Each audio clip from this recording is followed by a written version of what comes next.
नमस्कार दोस्तों, welcome to current affairs. आत्मनिर्भर भारतीय योजना के लिए मेक इन इंडिया के तहत इंडियन एयरफोर्स कुछ एडवांस्ड एंड नए फाइटर जेट प्रोजेक्ट पर काफी तेजी से काम कर रहे हैं। ये प्रोजेक्ट की शुरुआत मेक इन इंडिया को बढ़ावा देने के लिए की है। इसमें करीब 114 फाइटर जेट्स हासिल करने की योजना बना रहे हैं, जिनमें से 96 भारत में बनाए जाएंगे और 18 फॉरेन वेंडर से इम्पोर्ट किए जाएंगे। यहाँ पर आप इसका आर्टिकल देखिए। IAF to acquire 114 fighter jets for 1.5 lakh crore rupees, 96 of them to be made in India. इस वीडियो में आपको काफी कुछ बताऊंगी, सो इस वीडियो को एंड तक जरूर देखिएगा। और आपने अभी तक हमारी चैनल को सब्सक्राइब नहीं किया है तो जरूर से सब्सक्राइब कर लीजिएगा, ताकि हमारे वीडियो की लेटेस्ट नोटिफिकेशन आप सभी को सबसे पहले मिल सके। इस प्रोजेक्ट को जल्द से जल्द पूरा करने के लिए इंडियन एयरफोर्स ने जो भी ग्लोबल क्राफ्ट मैन्युफैक्चरिंग कंपनीज है, उनके साथ पार्टनरशिप करनी शुरू कर दी है। कुछ सोर्सेज के अनुसार इस योजना के मुताबिक 18 एयरक्राफ्ट इंपोर्ट के बाद 36 एयरक्राफ्ट को देश के भीतर ही मैन्युफैक्चर किया जाएगा, और ये 36 एयरक्राफ्ट का पेमेंट भारतीय मुद्रा और विदेशी मुद्रा में किया जाएगा। लास्ट 60 एयरक्राफ्ट की रिस्पॉन्सिबिलिटी भारत की होगी और इसका पेमेंट भारतीय मुद्रा में ही किया जाएगा। जहां पर इस प्रोजेक्ट को इम्प्लीमेंट करने के लिए कंपटीशन क्रिएट किया जाएगा, जिसकी वजह से इंडियन एयरफोर्स को लो से लो रेट में ये क्राफ्ट मिल पाएंगे। पहले इनका ट्रायल किया जाएगा, उसके बाद ही कंपनी को फाइनलाइज किया जाएगा कि कौन सी कंपनी इसमें पार्टिसिपेट करेगी। इसमें लॉकहीड मार्टिन, बोइंग, साब, मिग, इरकुत कॉर्पोरेशन, डजोल्ट एविएशन, ये सब कंपनियां शामिल है पार्टिसिपेट करने के लिए। ये प्रोजेक्ट को 3 साल में पूरा होने की उम्मीद है। इमरजेंसी ऑर्डर के तहत खरीदे गए 36 राफेल एयरक्राफ्ट ने 2020 में शुरू हुए लद्दाख क्राइसिस के दौरान काफी मदद की, लेकिन इतने इनफ नहीं है। इसलिए इंडियन एयरफोर्स ने ऑलरेडी LCA Mk-1A एयरक्राफ्ट में से 83 के लिए ऑर्डर दे दिए हैं, लेकिन अभी भी हाई नंबर्स में कैपेबल एयरक्राफ्ट की आवश्यकता है, क्योंकि हाई नंबर्स में मिक्स सीरीज एयरक्राफ्ट को फेस्ड आउट कर दिया गया है। यहाँ पर कुछ सोर्सेज के द्वारा बताया गया कि इंडियन एयरफोर्स एक ऐसा एयरक्राफ्ट चाहता है जो ऑपरेशनल कॉस्ट कम हो और सर्विसेज कैपेबिलिटी ज्यादा हो। इंडियन एयरफोर्स ने पहली बार 2007 में विदेशी OEM से 126 न्यू कॉम्बैट जेट खरीदने के लिए medium multi role combat aircraft MMRCA tender जारी किया। 2012 में Eurofighter Typhoon and Dassault Rafale competition जीतने वाले राफेल के साथ फाइनल कंटेंडर के रूप में उभरे, लेकिन डिसएग्रीमेंट के कुछ रीजन से प्रोग्राम स्टार्ट नहीं हो सका। ट्रेडिशनल प्रोसीजर के दौरान कुछ समस्या के चलते 2015 में MMRCA प्रोजेक्ट कैंसिल किया गया था। इंडियन एयरफोर्स के लिए उसकी ऑपरेशनल कैपेबिलिटीज को बनाए रखने के लिए सरकार ने इसके बजाय 36 राफेल जेट एक्वायर करने का फैसला किया। अब फाइनली इसकी संख्या को बढ़ा दिया गया है। अब 114 एयरक्राफ्ट को एक्वायर करने की तैयारी है। करंटली इंडियन एयरफोर्स ने 83 LCA, 70 HTT-40, AMCA Mk-1 के 2 सीक्वेंस और AMCA Mk-2 के 5 सीक्वेंस की योजना बनाई है। एडिशनली हेलीकॉप्टर फ्लीट में LCH एंड अदर डेवलपमेंट के लिए 400 से 450 एयरक्राफ्ट उपलब्ध किए जाएंगे। लॉन्ग टर्म में इंडियन एयरफोर्स के पास टैक्टिकल एयरलिफ्ट के लिए 56 C-295 के साथ अपनी उड़ान लाइन में LCA के वर्जन AMCA और MRFA होगा। दुनिया में कहीं भी 450 एयरक्राफ्ट की ऐसी कमिटमेंट नहीं बनी है।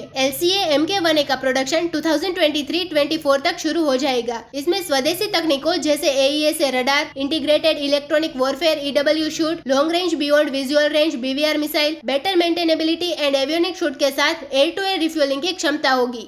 तो इसी नोट के साथ वीडियो करते हैं खत्म। उम्मीद है यहाँ पे आपको काफी कुछ जानने को मिला होगा। Thank you for listening.